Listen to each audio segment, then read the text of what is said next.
Alright friends, welcome back. Welcome back to another episode of BigDenoPlays Kingdom Death, the magnificent settlement of the White Tower. We're about to have one of the most exciting battles that you can have in this game. It's one of the most fun. It is a showdown against the Dung Beetle Knight. Here he is in all of his glory. Look at him standing there, bravely striding forth. What a legend. Easily the coolest character, coolest hero. Love him to bits. I'm going to go through our survivors that we're going to take into the battle. We've got a few. This is probably close to our A team at the moment. Not sure what we're going to end up with in the final few rounds, but yeah, I like this team. So this is Fail, and she's wielding the Vagabond Sword Armor set. So we've given her Monster Grease and the Flower Knight badge for a total of Evasion 3 added to her innate Evasion of 2. So she's going to be a 5 evasion. She's also wielding the Steel Sword, which means that she is gaining the benefits of sword mastery thanks to the Vagabond armor set.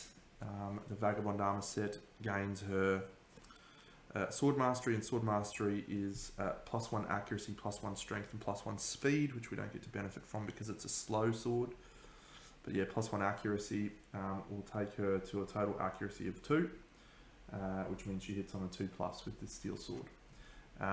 She also gets to make a wound attempt and then select which hit location to resolve, which is irrelevant because she's only drawing 1. But yeah, not too bad. Not too bad. So that's a decent damage dealer. She's also got, crucially, she's got Tumble. No, she's got Propulsion Drive, so she's going to be able to get some luck. Ishmael, so he's our tank. So he's an innate Evasion 3. And we've given him the Gorm Armor set. It sounds a bit counterproductive for our tank to have the Gorm Armor set, but it's okay because he has 23 Insanity and all of his damage comes from his brain damage first. So I'd probably like a little bit more evasion, but because we're also hunting, I felt like we should take the usual suspects: whip, sickle, bandages, pickaxe, etc. And so it's probably slightly suboptimal. We could make this a more effective set with Monster Grease, but yeah, we won't for the moment. So no additional benefits, but he's pretty strong. Luz Thurin is going to wearing our Rawhide set, and we've changed this up a lot. It's again, we've got the Vespertine Bow and the Wisdom Potion here, and a pickaxe. We could probably take the Luck Charm here and gain +1 luck with the Vespertine Bow, but yeah, just 1 evasion, innate 4 evasions. That's another Evasion 5, which is great. And finally Tam, Evasion 2, and he's wearing the Dragon Armor set. We've again leaned heavily into the luck strategy here, and what I'm excited about with this set is Fist and Tooth. His accuracy 3. He's also got the Dragon Leap, which allows him to get +2 accuracy, which means he's accuracy 5. And then when he is fighting with Fist and Tooth, he gains +1 accuracy from Monster Claw. So he's hitting on 2s with Fist and Tooth when he uses a leap, as well as being a Motzer of extra strength. So pretty exciting. He has no insanity. We didn't have any insanity prior to this, but he is now about to depart. So he will have 0 insanity when we depart. Sorry, 0 survival. We use the drums to get into insanity. So I think that's all. Yep, great. And he's got yep, perfect. Okay, so let's head off to depart now, friends, and fight ourselves a Dung Beetle Knight. Oof. I am literally buzzing about this fight. It's been a while since I fought a Dung Beetle Knight, so there'll probably be a few question marks, a few confusing moments, but I am sure we will we'll work our way through them quite comfortably. So let's start. So we're going to start, as always, with Fail. We will do our herb gathering and our Mineral gathering after overwhelming darkness. Let's see how we go. So, yep, so fail's doing our first event. Go fail, go fail. And it's a random event. White first. 18. Fuck me, I saw that one and I got real nervous. 18. Dead weed. The event revealer tries to harvest the dead weed. Roll 1d10. If any survivor has a sickle, which we do, gain 4+ to the roll. So we roll an 8. You pull the weed out. It has enormous regenerative powers. Each survivor rubs it on their skin and removes one permanent severe injury. Yes! No severe injury. Your blind's gone. And your blind's gone. Oh. That makes me feel warm and fuzzy inside. Well done, dead weed. Thank you. We appreciate you. Ishmael. Okay. You find a training ground of sorts. Roll 1d10. Excellent. So this isn't an investigate or anything. Perfect. So Ishmael, he rolls a 4. The marks on the dummies have appeared to be made with a crude blade. If you have sword proficiency, gain 1 level. Otherwise, gain 1 understanding. Cool. Good work. Well, we should probably do Quixotic, actually, yep. So he's insane. He gains 1 strength token and 1 survival. Quixotic. No. Quixotic. No. Quixotic. No. Cool. Alright, so next on the list will be Lose Therin Telemon. A sudden rumbling.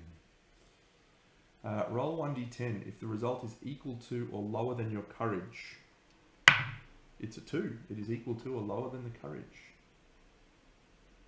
Oh my god, oh my god, this is bad. Uh-oh. Okay, Lose Therin. Come on, mate, you need to roll 7+ here. Come on.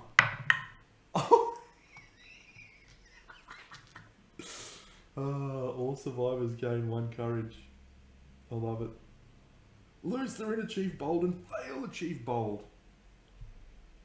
Outstanding. Oh my god. You are prepared. And you are also prepared. Alright, so fail will get to roll on the bold chart.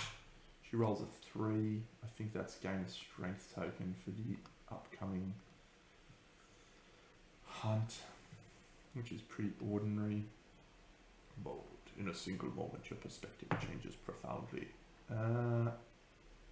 Hunt, phase, triumph, gain 1 speed token. Well, she can't even use that with a sword. She might start fighting with the metal thing. And then Lose Therin gains a 3 as well. He also gains a speed token. Terrible, terrible. I would have much preferred an 8+ there. Even the understanding would have been better. But it's okay. We move forward. We still avoided significant damage there on poor Lose Therin. Alright, and finally Tam.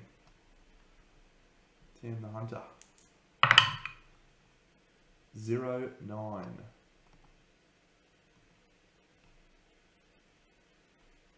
Oh, golden light. The event revealer is compelled to investigate. Guess what? He has +2 on his investigate. He gains 1 courage, but he's already max courage. The event revealer is... Oh my god, he's not blind because we just healed his blind from the fucking weeds. Alright, come on. Investigate. It's a 9! Oh, well that's rubbish. Something about the light stirs you and your resolve intensifies, gain 1 survival. I thought it was going to be better than that, but at least it's not a negative thing. Good work. We're back to the start with fail. And fail rolls a 76. dream the valley, dream the way. Okay, so we don't have a saviour. And alright, so we'll roll for each survivor to see if they had the same dream. So fail, she rolls a 10. Ishmael, he rolls a 9. Lose the Rin, he rolls a 2. And Tam rolls a 9. Okay, so Ishmael and Tam had the same dream. They both gain 1 insanity.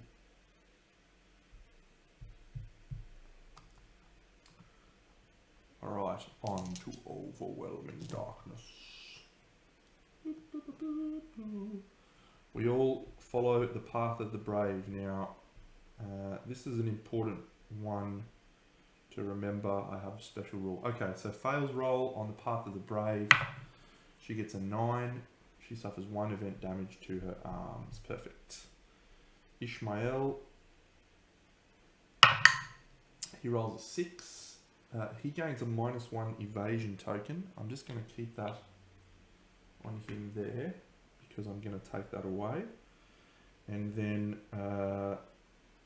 everyone else gains 1 survival from his bold display. He was already at max. He wasn't. Oh, we have a max 11 now. That's good. Cool, so lose the Rin. Now this is the important one. He's got Altered Destiny, so if you would gain a negative attribute token, gain a positive attribute token instead. It's an 8. Damn, suffers 1 event damage to his arms. Stupid. And finally Tam, a 10. He gained the leader fighting art. You're fine, buddy. Alright, back to the hunt. So we have 1 more Dung Beetle Night event. I think we'll actually do that first, and then we'll do our herb and mineral gathering. So, 1, 2, 3, 4, 1, 2, 3. So this is the 3rd, so this will be Lose the Rin doing this event. Oh, he's got Investigate, doesn't he? No, damn. Okay, he will definitely descend and investigate because he's a brave guy. It's a resin ball there.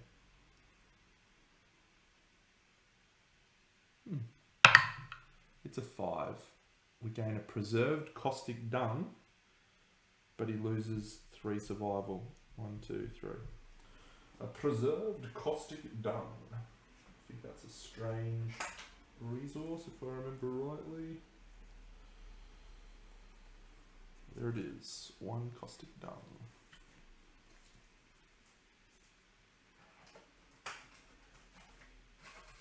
Alright. So now we'll do herb and mineral gathering. Okay, so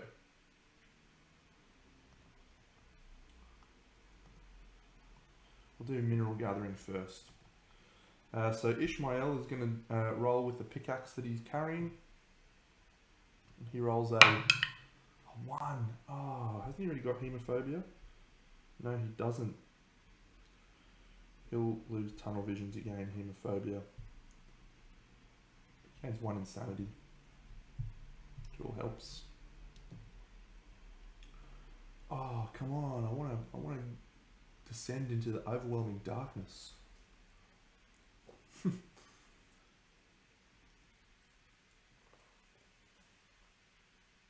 I want to get to the Crystal Lake. Should I use his reroll? No, I won't. But this is what I would have rolled if I had it. It would have been a great decision. Okay, well I didn't. Cool. And finally the sickle.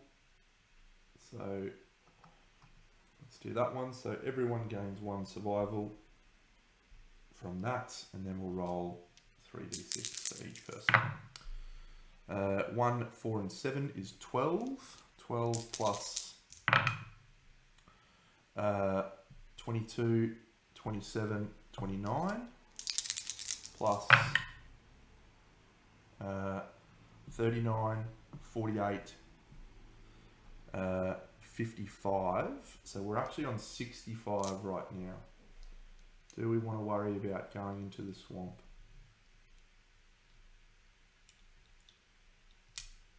Yeah, we'll try. We'll try. So 65 plus 2 8s. So that's ignored. Alright, so everyone gains 3 survival. 1, 2, 3. We gain a vermin resource. And we gain a 2 fresh acanthus. Our vermin resource is a crab spider.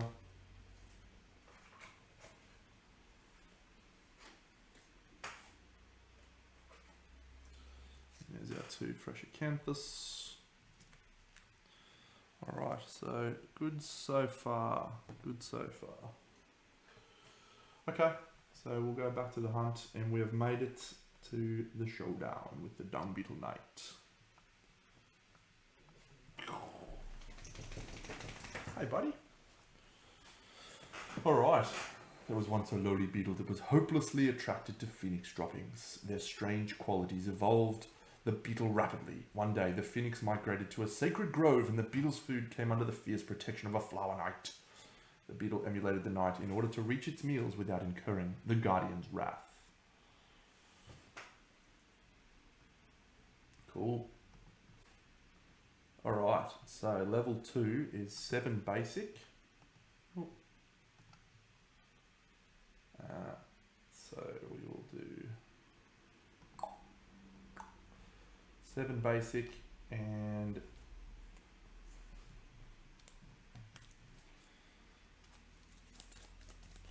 6 advanced and 1 legendary. 1, 2, 3, 4, 5, 6, 7.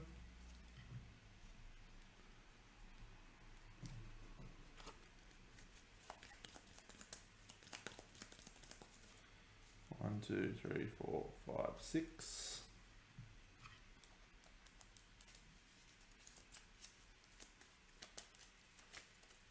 And 1 of these legendary bad boys.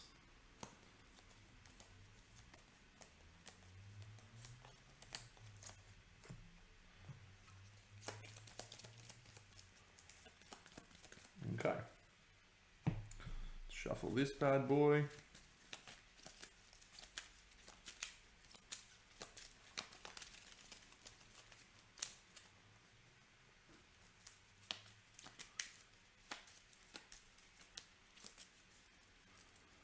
Cut.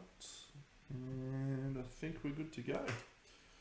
Alright, lot of rules for this bad boy. A lot of rules. Okay, so that's the showdown setup. So our tumbler is Ishmael. We want him here. We have 2 survivors with stinky gear. No, we have 1 survivor with stinky gear, and that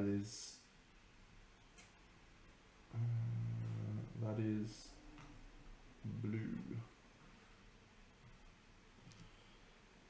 Okay, so at the start of the showdown, anything trigger. We have propulsion drive. We don't want infernal rhythm. What's that? What's the one you get from the drums? Rhythm chaser. That's the one we want. So she gains an evasion token right now.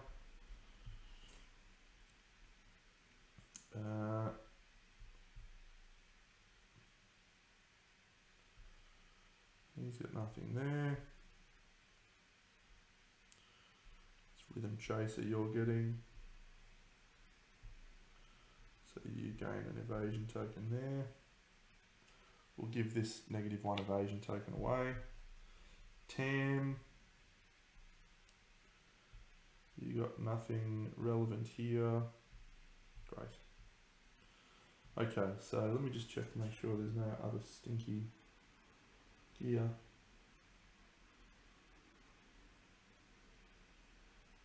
Yeah, okay.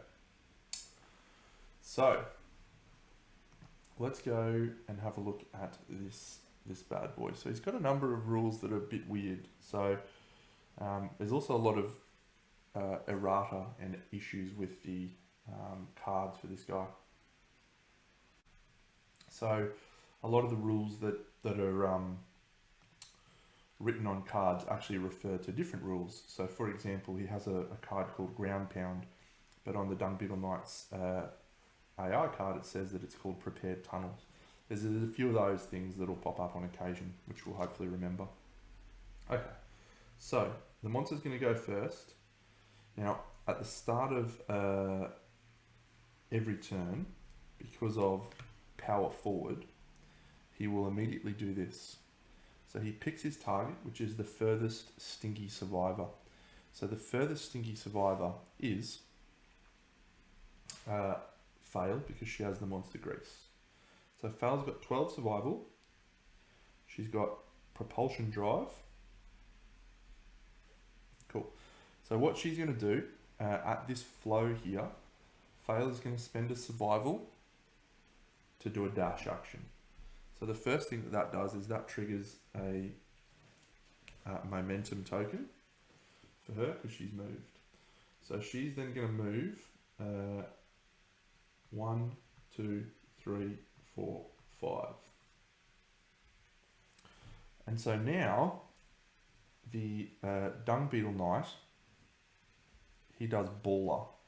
So Baller looks like this. He spins the ball around himself. Pew, pew, pew, pew, pew, pew, pew. And anyone that's standing inside that zone around him gets hit with the ball. So not great. Fortunately, it doesn't hit anyone, and it goes pew, pew, pew, pew, pew, pew, pew, pew, and it ends up here. So that's the end of Baller. He's just basically flinging his ball around and knocking people over. Once he's done Baller, he then moves the ball 2d10 spaces through the target. So we want to see low rolls here. 5 is perfect. So he goes 1, 2, 3, 4, 5. So the ball's been flung forwards to there. So after he's completed that, anyone hit by that suffers 5 damage to 2 hit locations. Terrible, but you can use Tumble to get around it. And now he full moves towards the ball. 1, 2, 3, 4, 5. So that's the end of power forward. So now he will do his actual act. So one of the ways you get around this doofus is by using separation anxiety. So anytime he's not standing next to the ball, any card that's got this green logo stops him from doing the actual card. And that basically means that he will not do that card. So we need to keep him separated from the ball at the start of his turn. That's the plan. So it's now his first AI card, and he gets Invisible Layup. So instead of performing this card, if he didn't have the ball, he would perform Ground Pound and then his basic action, but he is beside the card. So he picks the furthest stinky survivor.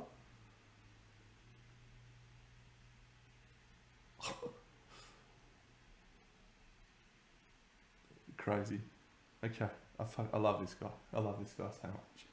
Alright, so furthest stinky survivor, the closest threat in field of view. So we do have our stinky survivor, which is Fail. He would turn to face her. He's already facing her. He then performs Baller.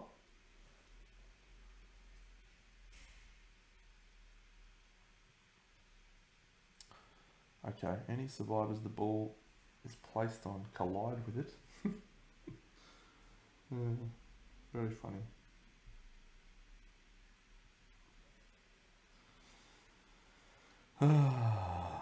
Okay. So he does Baller. No one's hit by that. He then picks up the resin dung ball. It's removed from the board, and he full moves the monster towards the target. 1, 2, 3, 4, 5, 6, 7 to here. And he then places the ball on the target. Boop. So she collides with it. And so she loses 1 survival because she's collided with the dung ball. She's flung backwards. She's knocked down. And she suffers 5 damage to these 2 hit locations. Boots in her hands.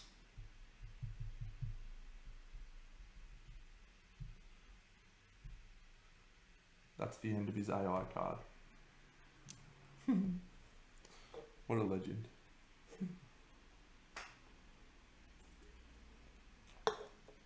Alright, so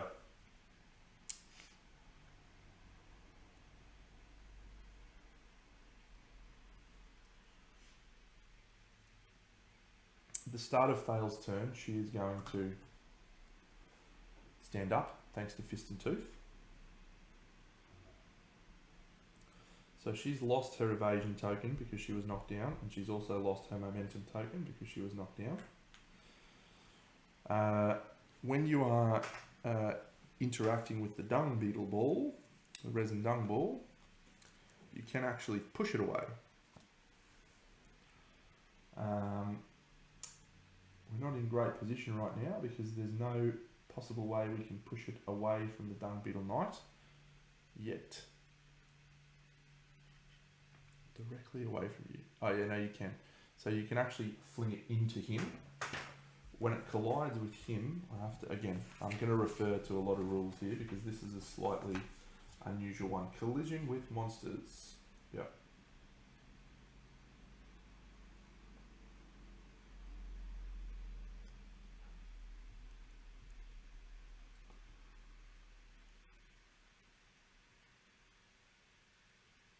Yep, cool.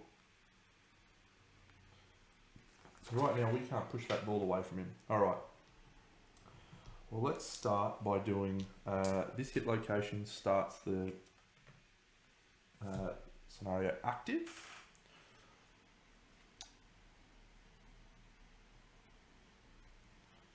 Club, shield, or pickaxe. Alright, well, that's face up because we can see it from things. So it's +6 toughness, so that means he's toughness 20 against that hit location. There is no critical hit location, so 10's no good. Alright, well, I think what we're going to do is we're actually going to use Lose the Rim. He's got a speed token, so he's going to move 1, 2, 3, and he's going to use his beacon shield and actually have a swing with the beacon shield. So the beacon shield, it's normally speed 1, but he's going to be rolling 2 dice. 6+ goes to 3+ goes to 2+ in the rear. So that's a 1 and a 4. We get the 4. So we draw this Sentry carapace. So it's toughness 20 for the moment, which isn't great. However, if you are using a club, shield, or a pickaxe, then you gain +2d10 strength. So we're going to roll to wound. We're going to add 7 to this roll. So that's 17.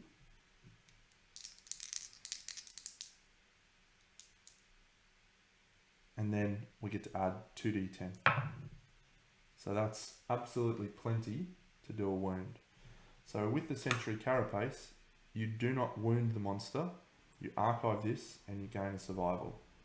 So it's just like an extra layer of armor that this idiot has.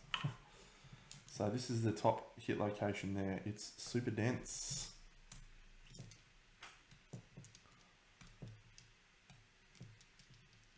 It's a critical hit location. Here we go. Monster. Impervious and super dense. It's the resin ball. We need to get that ball away from him. My goodness. My goodness. Okay. I can't get it away from him at the moment because it's there's no way for me to position myself so that actually I can go 1, 2, 3 1, 2, 3, 4, 5 and then I can push it from there. Alright, so she's actually going to move and she's going to go 1, 2, 3, 4, 5 and she's going to do a block. Lose the Rim's going to spend a survival to dash and he's going to spend a survival to surge. So he's going to go 1, 2, 3, 4, 5 to here and he's going to push the Dung Beetle ball. So the surge uses this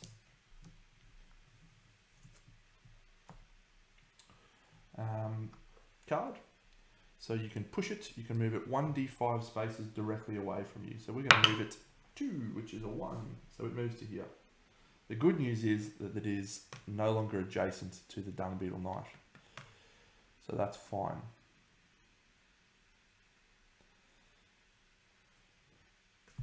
So now we've got some actual options for what we do with Ishmael. So Ishmael can't do anything because he can't get into range and he can't spend survival. So he's just going to go 1, 2, 3, 4, 5 and block. Tam, he's going to spend a survival to dash himself into this position, which seems pointless, and then he's going to use a leap. So the leap means he will hit on his accuracy 4. Do I even need to do that? Is that a waste of survival? No, let's do it. 2 hits. 1 is a perfect hit. So this is the first hit location. Because we have baller, or because he's not next to the ball, we discard this hit location. And we go here. So we also discard that one. And we do this one. Slam dunk. Okay, not great. However, we do have this blue charm, which is actually triggered. So the blue charm says, if you draw the trap, roll 1d10 on a 6+, discard, and reshuffle the deck. Not sure if that indicates you reshuffle the entire deck or the hit location only, but let's see what we roll. Alright, so the trap's cancelled. So draw the trap, discard the trap, and reshuffle the deck. Yeah, you must be reshuffling everything. So, alright. Go blue charm. Love your work. Alright, so we'll now draw our next one. And it is another Sentry carapace. Okay, well I'm glad I did that 5 toughness. Okay, well the charge.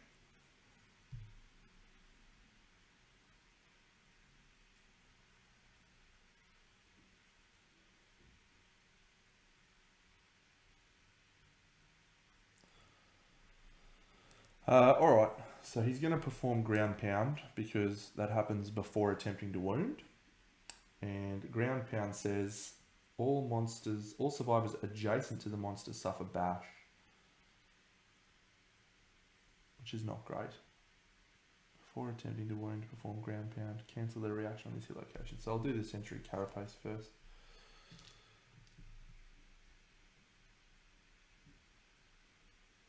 Yep. Unlucky 10, you're not immune to knockdown, you're not immune to bash. Leather armor would be good. Alright, so we'll just try and wound this Sentry carapace. So he's currently strength 3, but he also gets to add his arm armor to his strength, which means it's 7, which gives him a total of 10, plus 5, 15, plus 6, so that's a wound. So he gains a survival, and this card is archived. He now does ground pound, which knocks down 10. This comes back here. Tam has the option to stand himself up thanks to Sour Death. So he'll do that. And yep. So he'll stand up and he'll surge using Fist and Tooth. A 3 is a hit. Because Monster Claw style you gain +1 accuracy, so that's accuracy 5. And a 2 is a hit because he's in the rear. So that's 2 hits. And we gain the Hidden Mandibles and the Side of the Resin Ball. Okay, well the monster can be knocked down here. We're critting on 6s, so let's do this one first.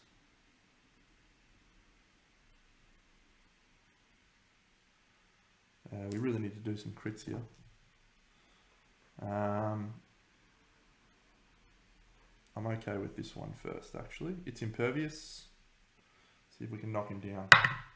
We can, so fantastic. So we gain a survival. and he's knocked down, which means this hit location, this reflex action is cancelled. But we can't do a wound on that because it's impervious. And that is a failed wound roll, sorry, failed crit. But can we still wound? Oh man, I would love to have done that. I'm pretty sure it's still a wound because he's strength 4 plus 7 is 11. 12 from that. Plus 2 is 14. Yeah, so that's a wound. Man. Permanent evasion from that. Alright, that's our first wound. Well done, Tim. Okay, so.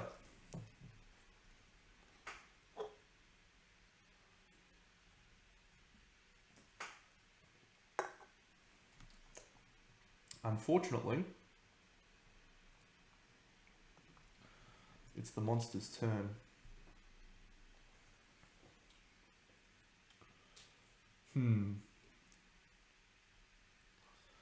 Turn the target and perform baller. Baller's going to knock the fuck out of everyone.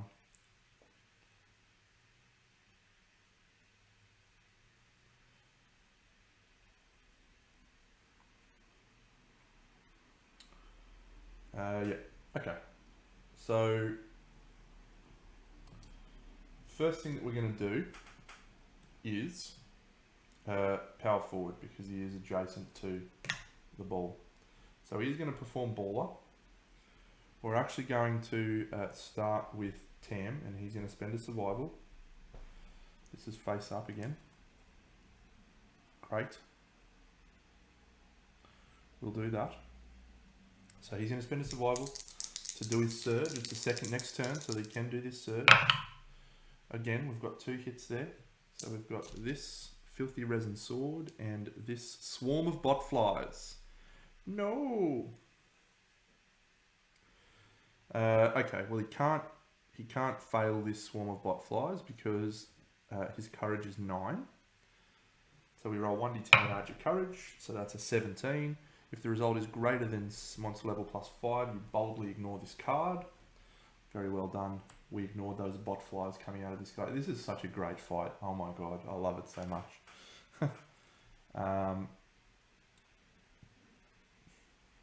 So the only card we've got to wound here is the Filthy Resin Sword. So let's go Filthy Resin Sword. Would love to crit here. Oh, it's not a crit, but I think it's a wound still. What did we establish? Yeah, his strength 11, that's a 16. So that's a wound. Perfect. Oh, knockback 5 and a -1 damage token would have been so good. Speaking of which, he's got a +1 speed and a +1 damage token. He hasn't made an attack yet, he's just been flinging his ball around like an idiot.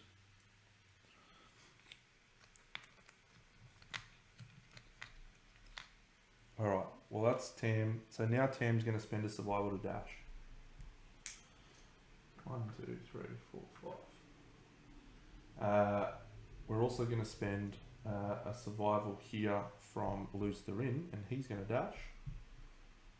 He's going to go 1, 2, 3, 4, 5 to there.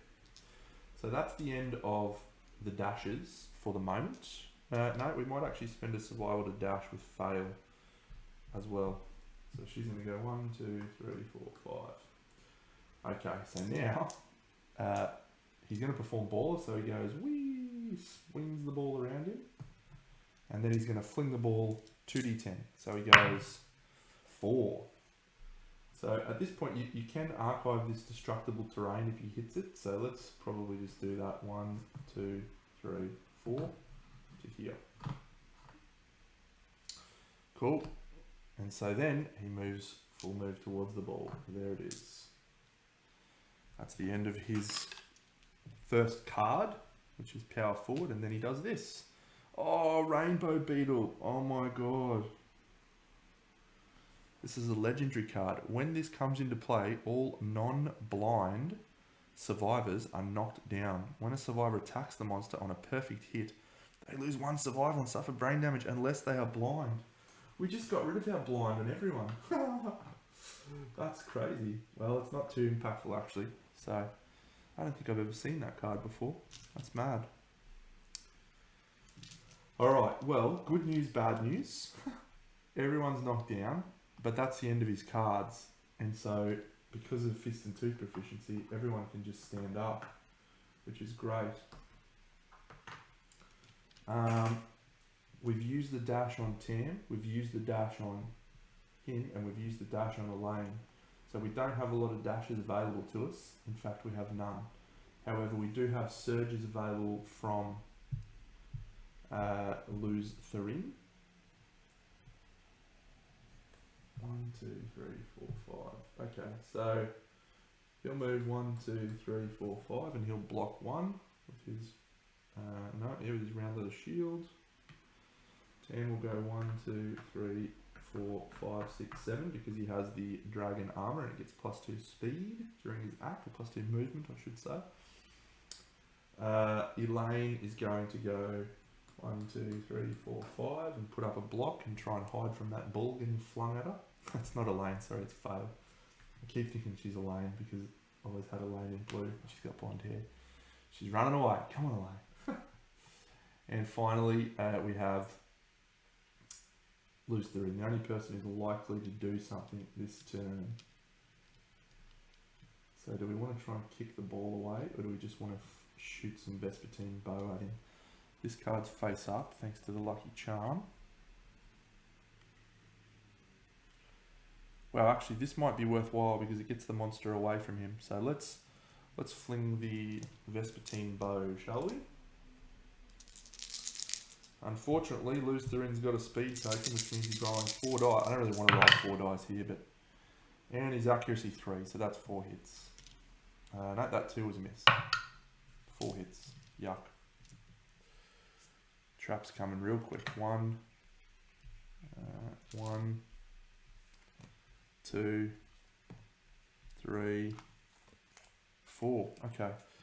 Well, that's pretty good actually. Pretty good. Alright, well the super dense hit locations are the ones we'll do first because we're really unlikely to wound those.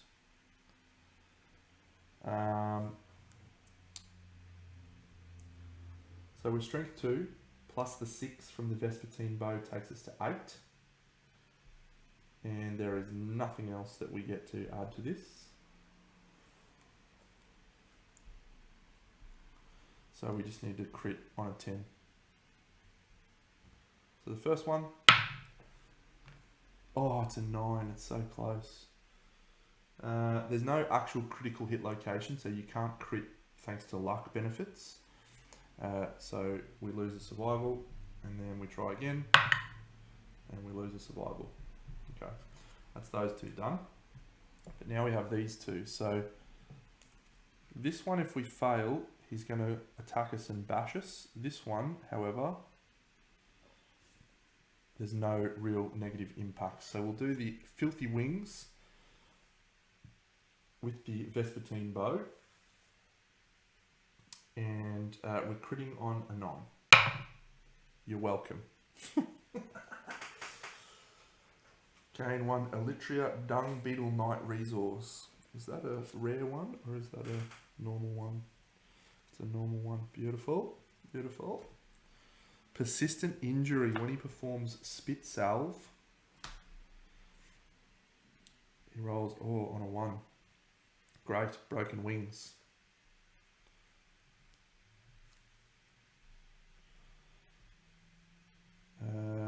I don't think we rolled any crits there with the hits.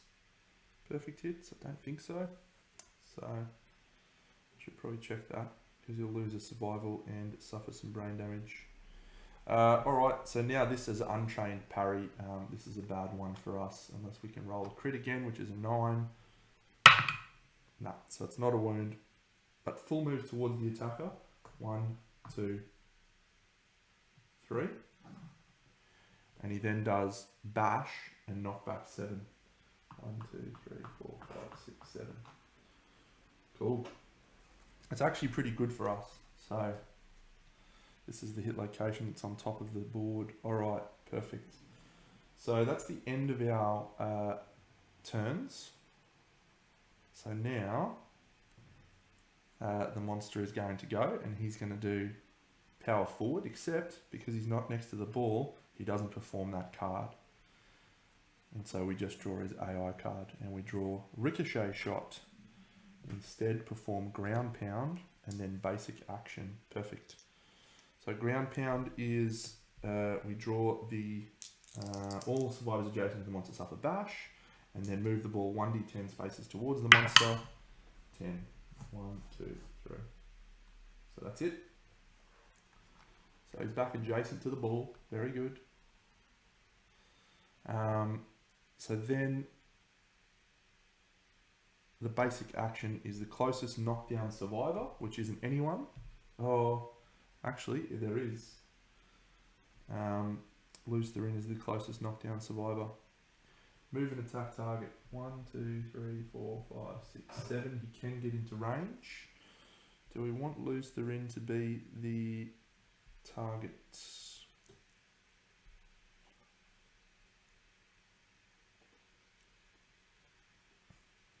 Are we happy with him getting attacked? We are, because he's evasion 6, although he's knocked down, so he loses 1. Yep. Okay, so he's going to move and attack. He goes here like this. This is destructible.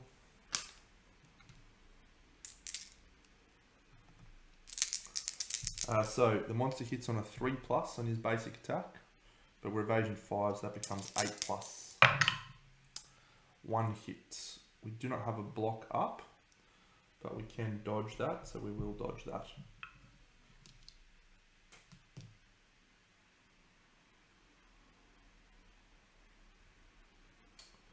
Alright, and now, at the end of his turn, we full move the monster towards the resin dung ball.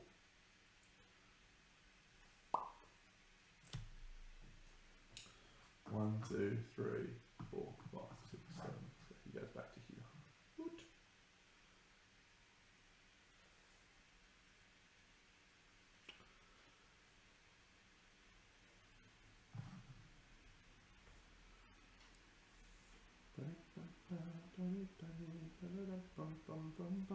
Fist and Tooth allows us to stand up here.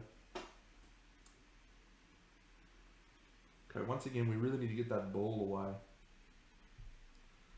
Unfortunately, Ishmael can't surge. Speed 4. 1, 2, 3, 4. Yeah, okay. He's going to have to attack. So, 1, 2, 3, 4, 5. 1, 2, 3, 4. Alright, so we're going to do lose the ring. He's going to dash. And he's going to go 1, 2, 3, 4, 5. 1, 2, 3, 4, 5. Because he didn't dash that turn, did he? Did he dash? No, he didn't. He got flung back. Cool. And then he'll kick the ball. Kick the ball. Come on, son. Kick that ball. 1, 2, 3. Perfect. Alright, so now Ishmael is going to attack because he is in the rear and he's got his lantern glaive.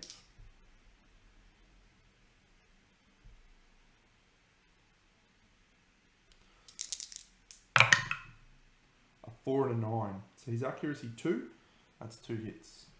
So we ignore this hit location. So that's 1. That's 2, the iridescent helm and the iridescent breastplate.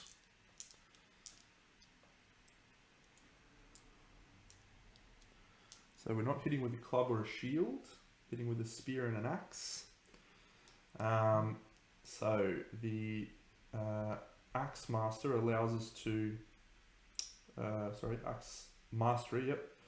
When it has a wound with a critical hit location, we automatically get a crit. So we will do this one first.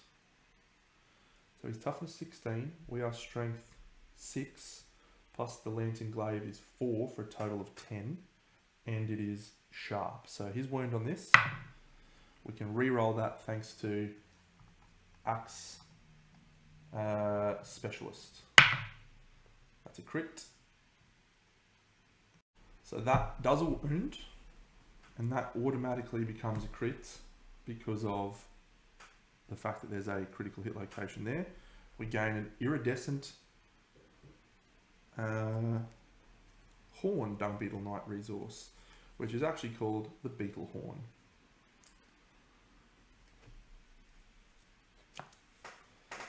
So that's in play, very good. And then we're attempting to wound this one. That is a wound because we're strength 6 plus 4, plus we also have sharp. It's not a critical wound though. The monster suffers knockback 3 directly away from the attacker. 1, 2, 3. Okay.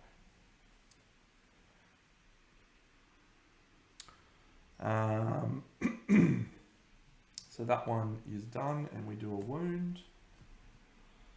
What hit location is on top? It's this filthy gut. Perfect.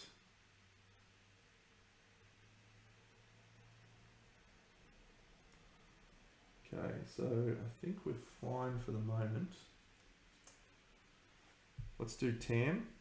Again, he's got the trap cancellation possibility, so he'll dash to get into position. 1, 2 to there. And then he'll leap. So, with his leap, he hits on 2s. It's 2 hits. Gonna run out of space for all these cards in a minute. It's a super dense. Alright, we'll do that one first, because I think we should be fine. He's effectively strength 16 on this roll. So that's enough to wound. We don't wound, he just gains a survival, and we archive that hit location. So then we've got this filthy gut. We definitely want to crit this because it cancels that reflex.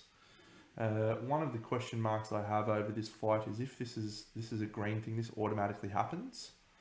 And it says it cancels the reaction on this hit location. So we move the ball 1d10 spaces towards him anyway. 1, 2 to there. And so now we'll do our crit roll. So that is a crit. And does a wound. And we gain a random Dung Beetle resource. Boom.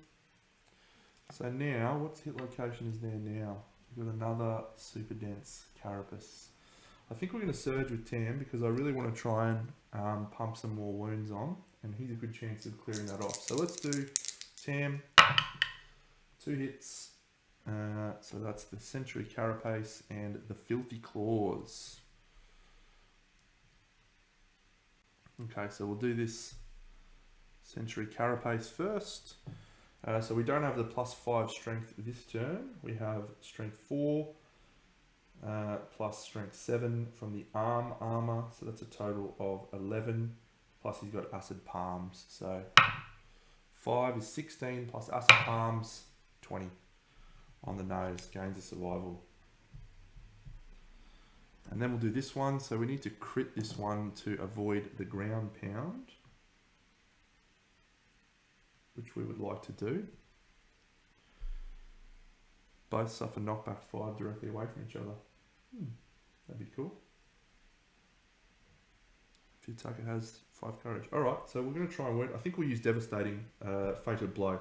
Fated Blow!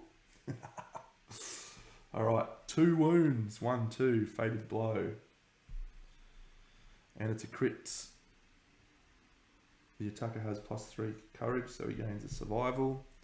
Suffer knockback 5. 1, 2, 3, 4, 5. Directly away from each other. Knockback 5. Cool. So that's the end of our turn. The trap is on top of the deck next. Okay, well that means we know what we need to do. All right. So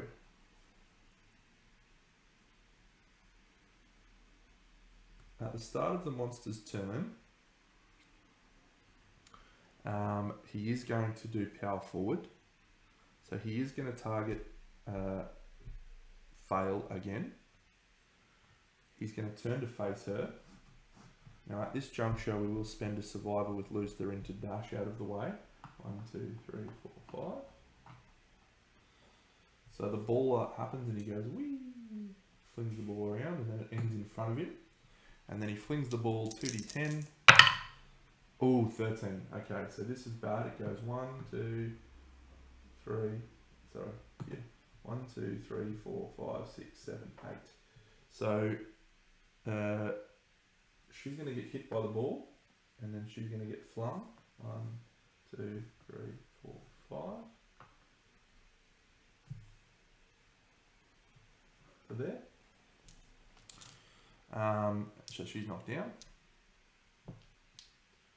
I think that's what. I'm pretty sure it stops when it hits the board edge. It doesn't keep rolling around the board edge. It'd be cool if it did. If it's coming in a straight line. If it's going on an angle, it's different. So fail has no tumble. So she's just going to get hit 2 hit locations: the body and the hand. The body, 1, 2, 3, 4, 5. The hand, 1, 2, and she rolls a series. 7 on the arm.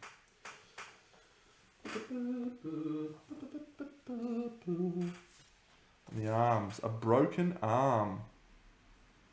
I'm lucky we have the bed to fix that now. Chunk. Alright, and now this doofus, he's going to walk straight towards it. 1, 2, 3, 4, 5, 6, 7. He misses by 1. Excellent. So now he performs his AI card, which is Genius Architect. Do not perform this card. Instead, the tunnel network breaks in just the right places. All survivors suffer 5 damage to the leg location. Oh my god. And then perform ground pound. 1, 2, 3. That's a critical hit wound on the leg. A 5. On the legs. 5 on the legs. Hamstrung. Oh no, you can no longer use fighting arts or abilities. Skip the next hunt. Oh no, she can't use Sword Oath anymore. No! So she can't use Sword Mastery, she can't use any of those. Damn you. And then he performs Ground Pound,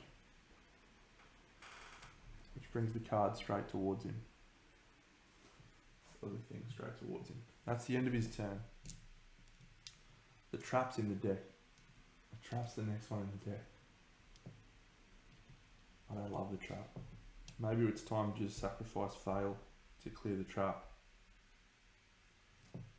She's got no way of cancelling it because she's not wielding a spear. But I think that's our best play. She will stand up and take the trap if she can hit him. Of course she can't. She'll spend a survival to surge. Try again, fail.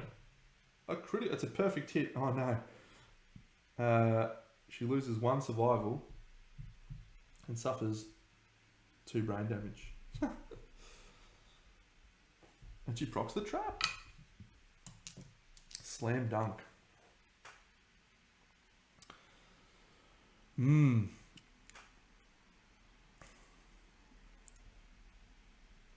5 damage to 2 hit locations. Boots and head. 1, 2, 3, 4, 5. So we've got a boot roll and a head roll. The boot roll, a 4. Dismembered leg. Oh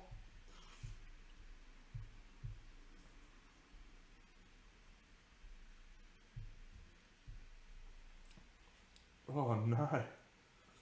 Gain 1 bleeding token. And then the head wound, a 5. Intracranial hemorrhage. And another bleeding token.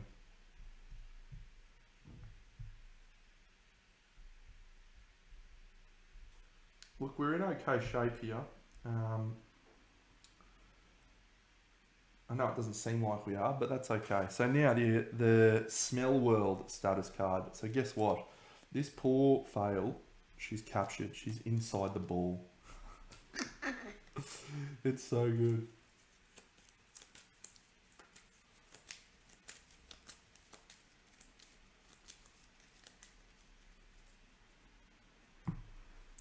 Alright. Inside the ball. Where is my card for that? I think it's here. Nope. Where did I put those things? Where did I put his things? He's got a whole pile of cards that tell us what his stuff does. I'll put it, there they are. Alright, go in the smell world. So, remove your survivor from the board and place them in this card. On a result of an 8+, you escape. Otherwise, gain a bleeding token. So, it's now our turn. Our only way of saving her is her rolling an 8 or getting someone to the ball. Delaying, fail. It's up to you to roll an 8. Oh, it's a 7. No. Fail dice. We might as well use a survivor reroll and see if we can roll an 8. No. Dead. Well, that's a shame. We lose the steel sword too, which is unfortunate. But yeah, we'll be okay. So she is dead.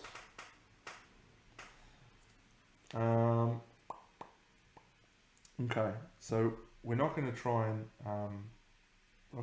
do anything crazy here. What we're just going to do is get the monster over to us. 1, 2, 3, 4 block. 1, 2, 3, 4 block. 1, 2, 3, 4 block. 5. Okay, so the monster is going to go now, and he's going to do ball up. He's going to fling the ball around himself. Oh, he's got to randomize the survivor, sorry. So he's going to randomly pick 1, 2, 3, 4, 5, 6, 7, 8, 9. It's Tam, so he turns to face Tam. The ball gets flung around him and ends up here. And then he's going to fling the ball 2d10. So Tam has the option to dash away here. What are we looking at? 1, 2, 5, 6, 7, 8, 9, 10, 11, 12, 13, 14. We need to roll 15 to get there. 10. 1, 2, 3, 4, 5, 6, 7, 8, 9, 10. So that's the end of the power forward. He moves 1, 2, 3, 4, 5, 6, 7. So that's good. Now we see if this card comes out, and it is. Do not perform this card. Instead, perform ground pound and then perform basic action. Ground pound. All adjacent survivors suffer bash. There is none.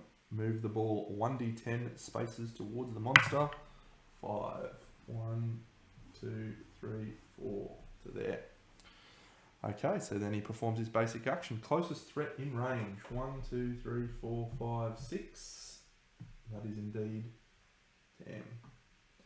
So we'll go to there.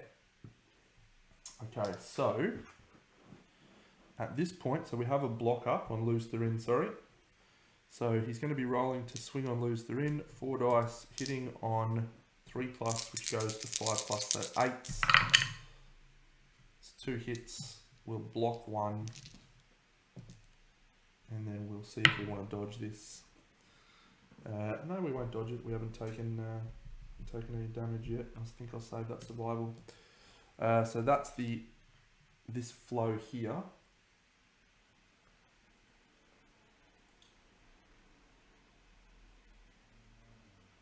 The question is,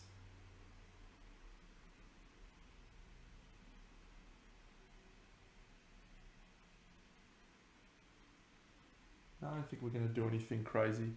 He'll just walk back to the ball.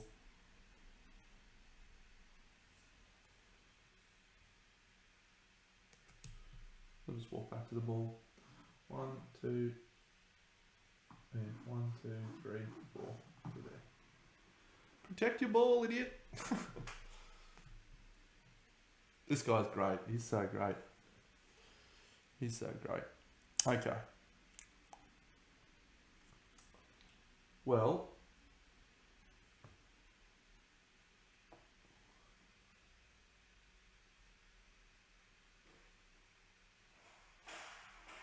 yeah.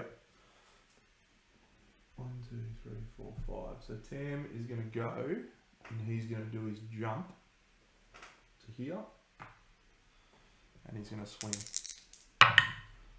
That's 1 hit. We gain this. We know he crits on a 6. That's a crit, and it does a wound. And he gains a -1 movement token.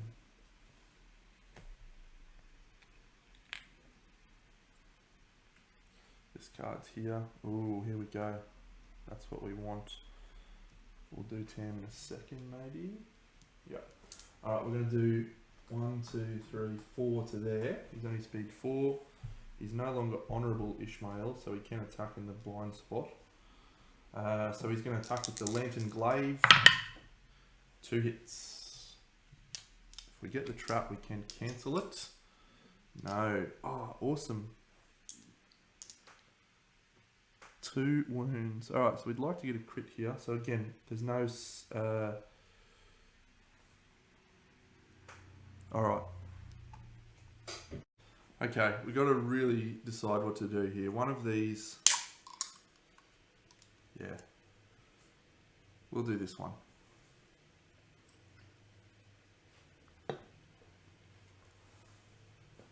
Because this one has a ground pound. So we'll do this one. So, if the attacker... Yep, so roll to wound. He's strength 6 plus 4 on the Lantern Glaive. That's a 4. The Lantern Glaive is also sharp, so let's see if this wound attempt fails. It doesn't, so we'll do a wound.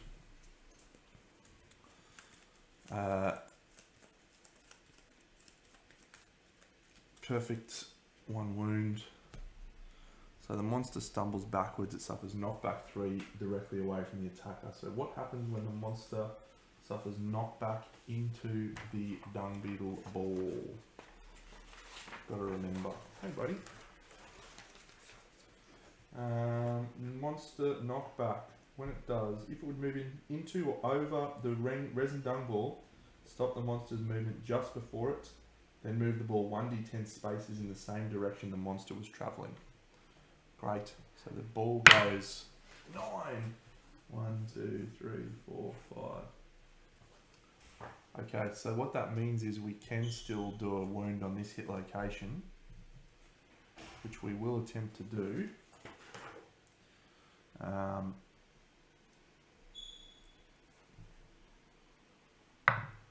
So we can reroll failed wound attempts from Axe Specialist. 5 plus our sharp, so that's a wound as well. So at this point, before we trigger that reaction, we're going to do a surge with Tam. And he's going to have a swing with his fist and tooth. So that's 2 hits. And he's going to get the Sentry Carapace and the Swarm of Botflies. So he can't fail on the Botflies, which is a shame. And can he wound the Sentry Carapace? Oh, in the box. Steno, a 9 plus 7 from Acid Palms. He definitely can. He gains a survival. That's a shame that we got those 2. Okay, so now the monster suffers knockback 3. 1, 2, 3. So he now performs ground pound. Everyone adjacent to him suffers knockdown, which is suffers bash, which is no one, and then he moves the ball 1 space towards him. The only person we haven't shot with yet is, or haven't had a crack with yet, is Lutherin. So I think let's do that. 1, 2, 3, 4, 5. No, we'll go to there. We'll go to there. Yep. So he's going to shoot with the Vespertine bow. Speeds a lot. No perfect hits, which is good. Accuracy 3 means he hits on a 2+, which is 4 hits. Well, we probably didn't want to see 4 hits because the trap's ever present. 1, 2, oh, 3, oh, 4. Okay, well. So, which one? This one is a reflex, this one is a reflex, this one is a reflex. That one does nothing, that one does nothing. That one does nothing because he's not within 3 spaces, and this one is the worst one. So we could potentially get the job done here if we roll well. So Lutherin, he's deadly on this bow. So he's critting on 9s, and he's strength 8. So he's wounding on 6s. So 6s to wound, 9s to crit. We'll start here. That's a crit. Gain a strength and accuracy tokens. That's awesome. So he's now wounding on 5s. 5s. That's a wound. And we only need 1 more wound to get the job done, team. Here we go. Let's switch to a pink dice. Lucky pink dice. So that reflex as he performs ground pound, so nothing happens because we're not adjacent to him for bash. This one, he has the ball next to him. That's a crit. Gain a random Dung Beetle Knight resource to kill the Dung Beetle Knight. Awesome. What an awesome fight. Wow. So good. We gain a Scarab Shell.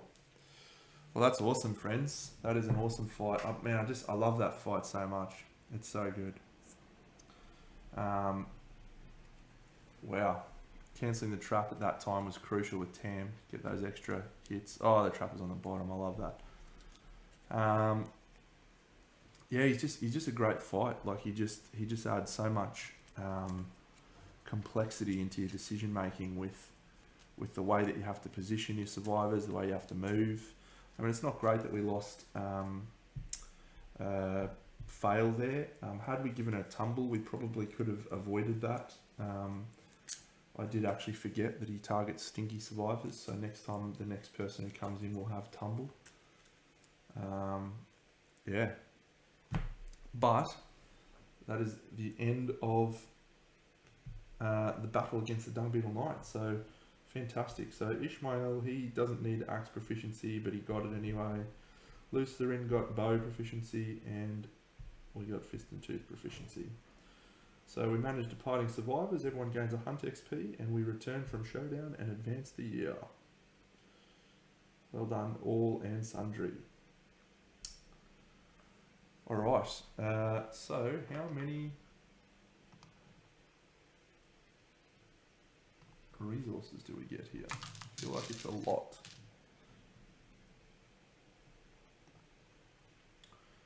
Okay, so we gain 6 Dung Beetle resources. I think that's all of them actually, because 1, 2, 3, 4, 5, 6. All but one. The one we didn't get is a Scarab Shell.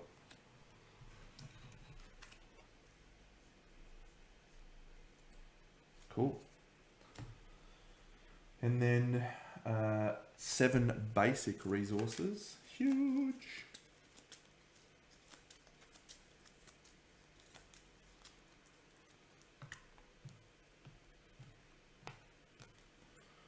Survivor gains an insanity. That will be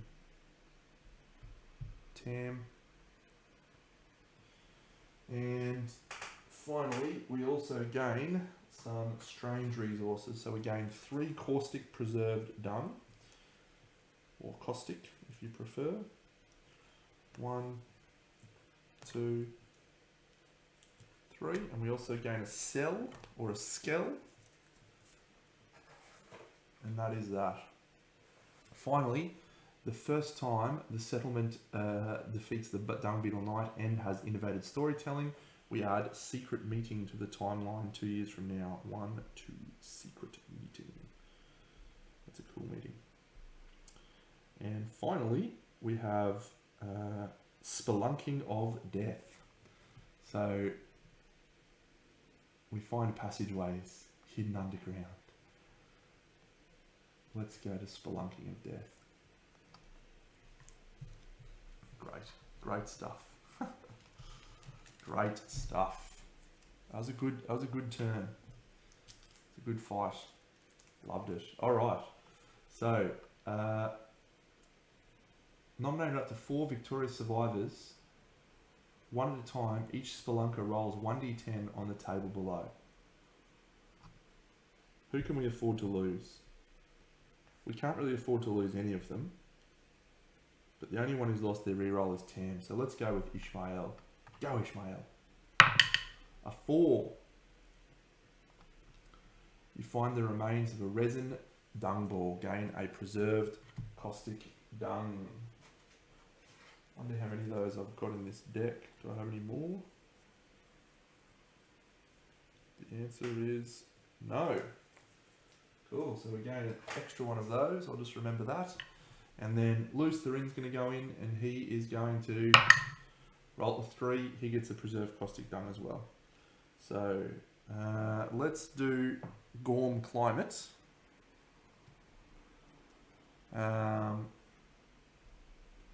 You can actually get like crazy stuff in there if you do that, but we won't. So we'll do Gorm Climate after we do our other stupid settlement event. If this is murder, I'm going to be very upset. We've protected ourselves from murder the whole way through, and now we've got none. We've got none to protect ourselves from murder. Alright, it is. Oh, cracks in the ground. That's bad too. Oh, that's bad too. Ugh. Alright. The returning survivor at the lowest movement falls in the crack. They are dead. Any returning survivors with heavy gear are dead. Well, 2 of our survivors with heavy gear here. Alright, this is a big roll. We'll definitely use re-rolls for this if we need to. It's a 5, so we're going to use a re-roll. That's a 1, and use a re-roll. It's a 2. It's a 6, 10. Alright, so we find a founding stone. 3 re-rolls. Yuck. Gear, founding stone.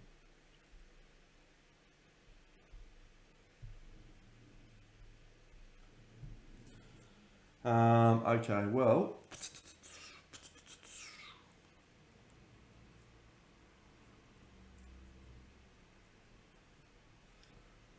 pretty cool.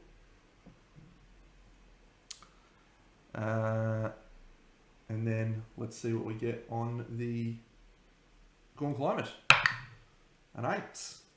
An 8 for Gorm Climate. Huddled together in the howling storm. The elders, blah blah blah blah blah. 0 hunt XP. Demandred gains an understanding. Well done, Demandred. Gain Tinker. Roll Demandred on the insight. An 8 on insight. Ooh. I think that's +1 permanent accuracy, isn't it?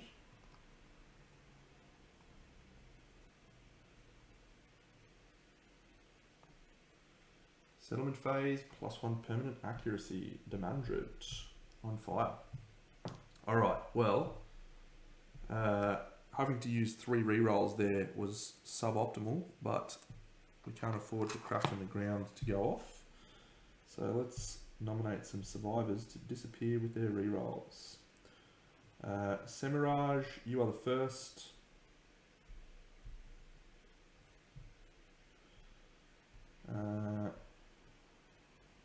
Morgaze is probably going to fight the Kingsman, so we won't do that. Moiraine, you are the second. And Leanne.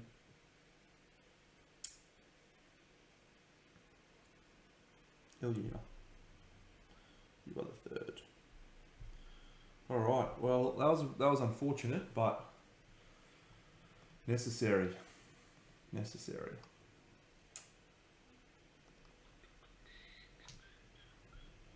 Still got plenty of rerolls. It's probably time to do a face painting. Get some more survivors into the settlement now. Okay, so we have 8 endeavours to spend. As always, let's put these into the settlement storage first of all. So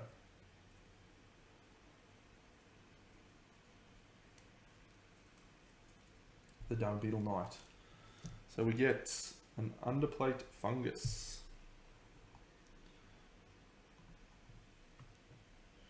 Sentry fingernails. Sentry fingernails.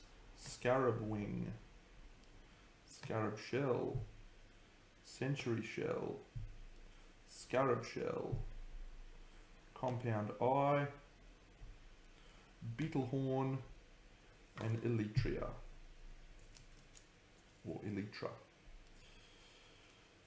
Strange resources, we are going to get 2 fresh acanthus. Boom. Preserved caustic dung, so we had 4 plus an extra 2, which is 6. And skell, which is that. And then our basic resources, we gain skull, question marks, love juice, wants to hide, question marks, and wants to bone. Okay, well,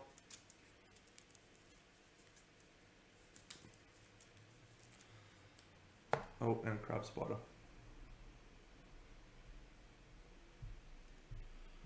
Let's have a think about this and decide what we're going to do, because we definitely want to make as much of the equipment as we can in this first year.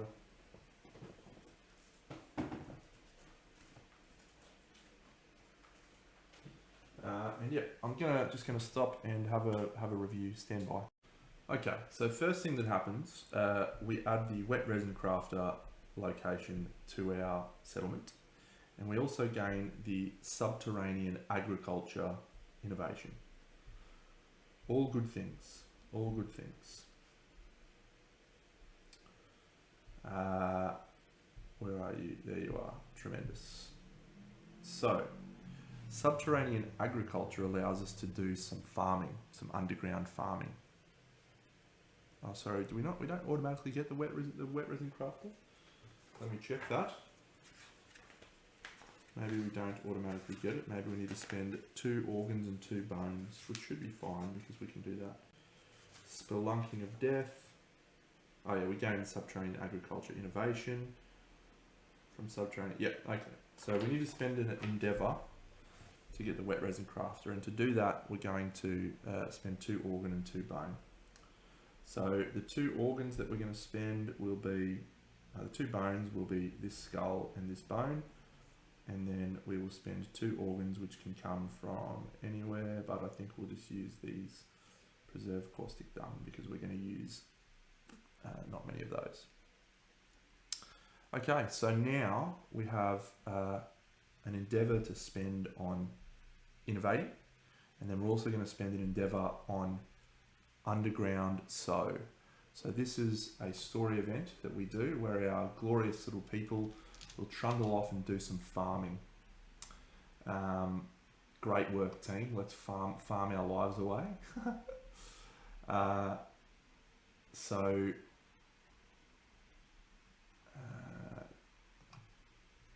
Underground sow.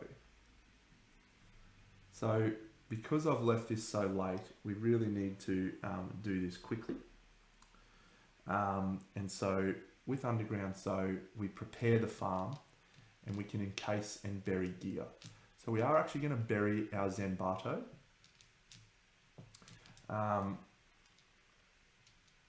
So we have to nominate each of these people to do things. So we're actually going to go out with the same survivors, 1, 2, 3, and then we're going to add another sword person. Agonor maybe. Who's our highest evasion actually? Balthamor, you'll do, mate. You can join us. Actually, Belal. All right, great. So that's our survivors that are departing. So we can't choose those people for farming duties. So that means we've got a possible 18 farmers.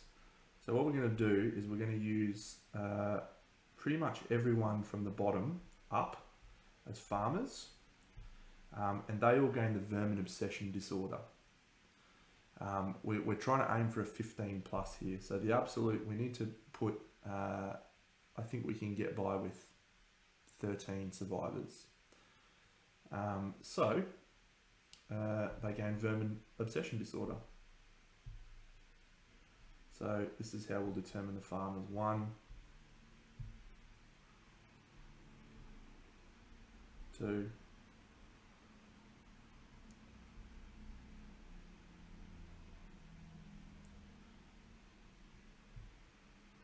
3, 4.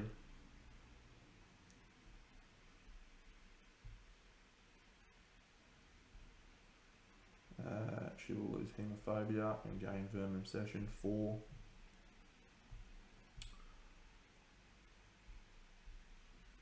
5. 6.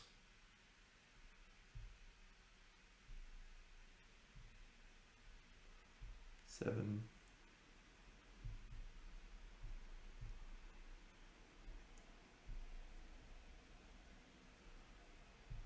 8.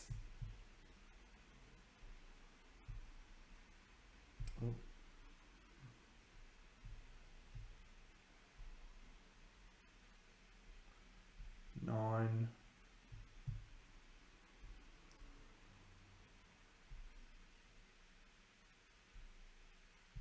10.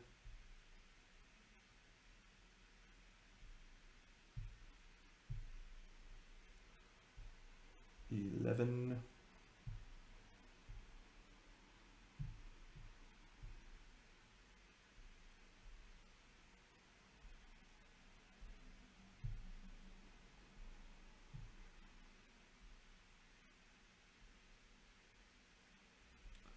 12. And 13. So all of these people are farmers, which means they can't do anything else this lantern year, which is fine. So we're going to roll a dice and see if we successfully farm and create underground sow. It's a 4, so we do. So what that tells us is that we roll and add black harvest to the timeline 3 years from now and gain 2 random vermin resources. So 1, 2, 3. Perfect. We're also going to spend a preserved caustic dung, thanks to this subterranean agriculture, to increase the rank by a maximum of 1. So that's going to cost us 1 endeavour, and that makes it a level 2. And then we'll do that again next lantern year to make it a level 3. So that's perfect. So that's all of our endeavours. We've also got our innovate to do. And we've got our wet resin crafter.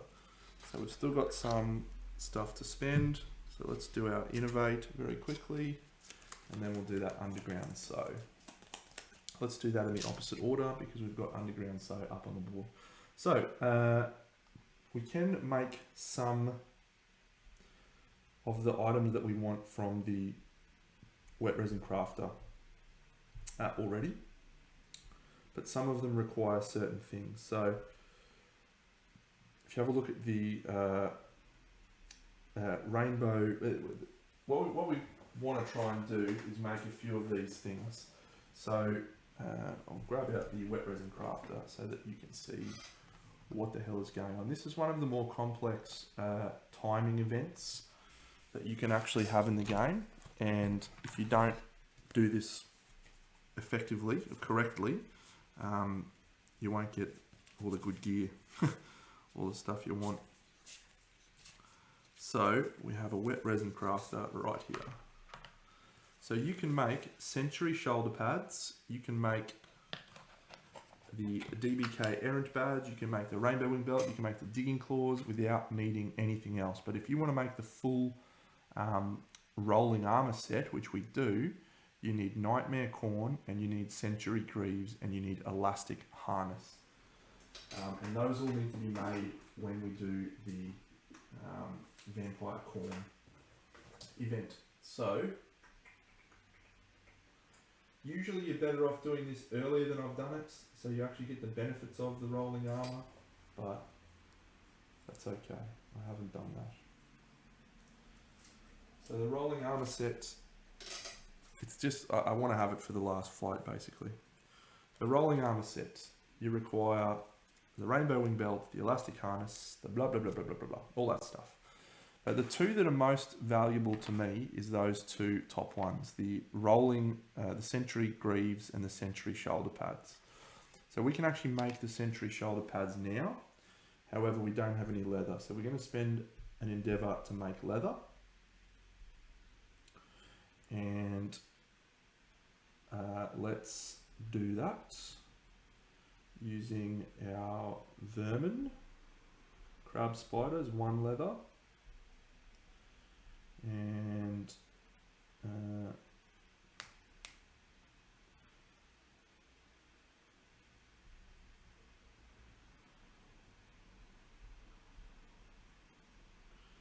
organ, alright, that's 2 leather. And then the Dragon King's got some leather. 3, 4, 5, 6, 7. Let's just make 7 leather right now. While we can.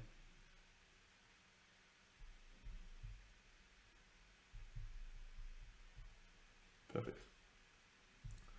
So now, from the wet resin crafter, we can make the Sentry shoulder pads.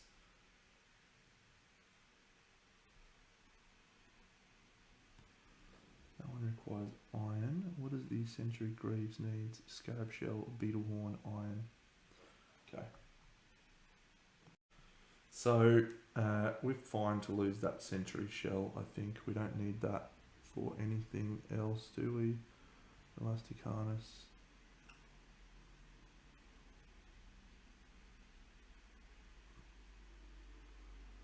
Yep. We're fine. So we'll craft the Sentry shoulder pads. Outstanding. Now the most awesome thing about these is that they start out being like a shield. You can just put them on and you can add 1 to all hit locations. And you can get this ripple pattern thing, which is super cool. So we're going to try and calcify them though. So we've built our Sentry shoulder pads. We can't build the Greaves until we have Nightmare Corn.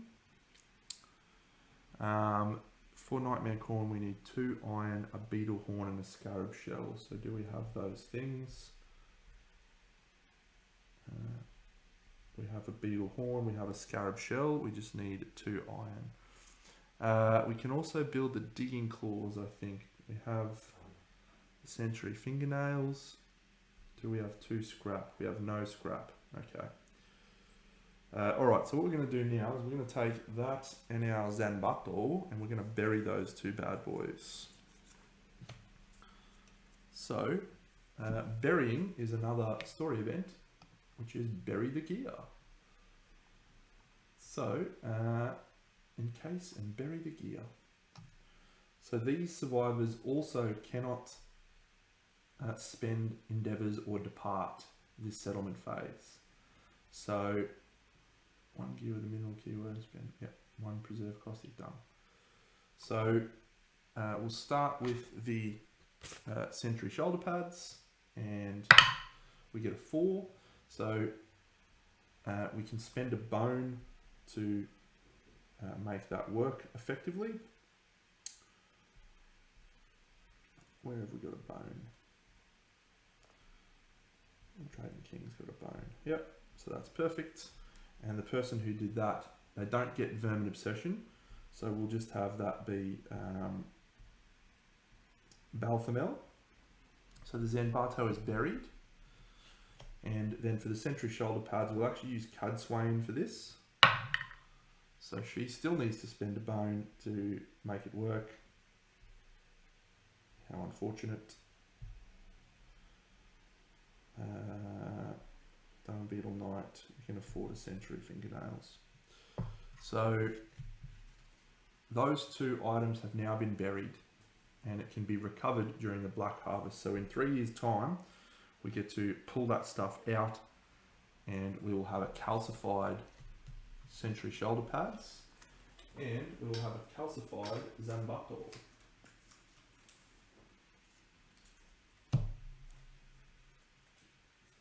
So both of those are absolute straightforward banging upgrades to the originals. This loses Frail, which is incredible, and it becomes Strength 8, which is incredible. This adds 3 to all hit locations, which is incredible. So we're going to gain those in 3 years' time. We will also build from the Wet Resin Crafter while we can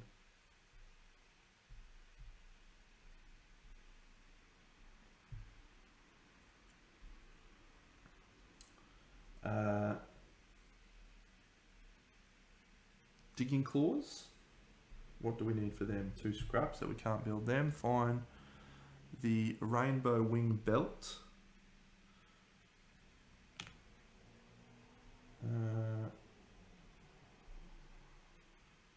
So that requires a scarab wing, it requires a scarab shell, it requires a compound eye. We can change that to a preserved caustic dung.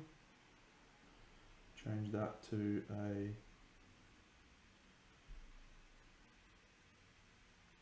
we need the scarab shell for the, yep, so we'll use that. We'll just use this black lichen. We're going to get another one of them soon. Okay. The rainbow wing belts.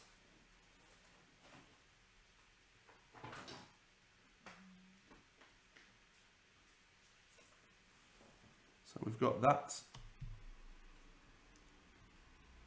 And we also had to spend 2 of the preserved caustic dung to bury those 2 items, which is fantastic.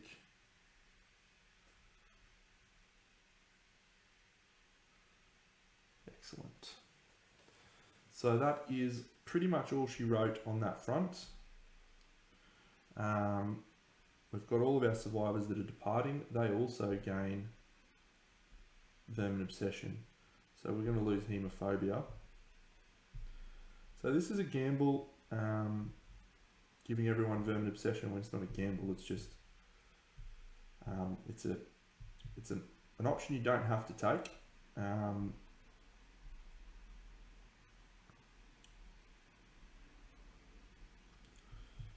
Because you can lengthen the time that it takes for this to occur, but we need it quickly because we're running out of time. So,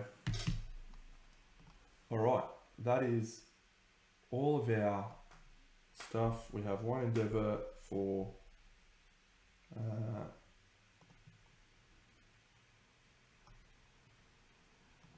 our innovates. Running very low on innovations, pictograph, records, scarification, and albedo. We're actually going to take albedo because we might actually be able to make a Griswoldo, which seems unlikely, but let's add the albedo consequence to the deck. A lot of stuff happening here, friends. A lot of stuff happening, but that's okay. Citrinitas.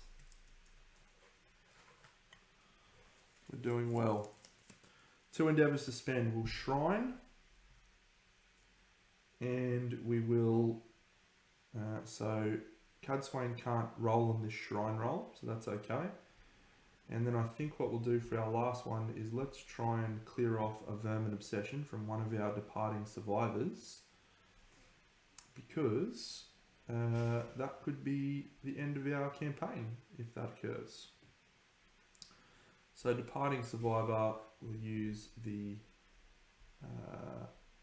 Sin Code from Bloodletting. And we'll do it on 10. That's a 6, gain 3 insanity. Alright.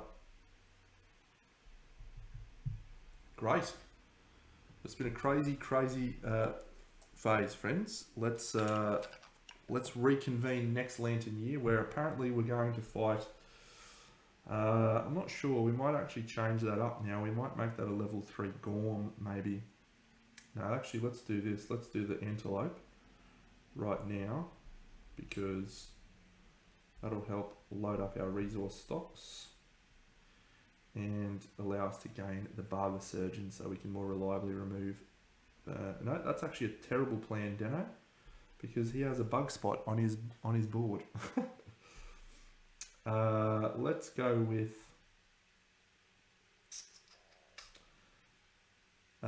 let's go with the level 3 Gorm. Let's do it. See if we can get that regen suit up and running. Alright, friends. Been a pleasure. Look forward to seeing you all on our next Lantern Year as we face off against a level 3 Gorm. Enjoy. I'll see you then.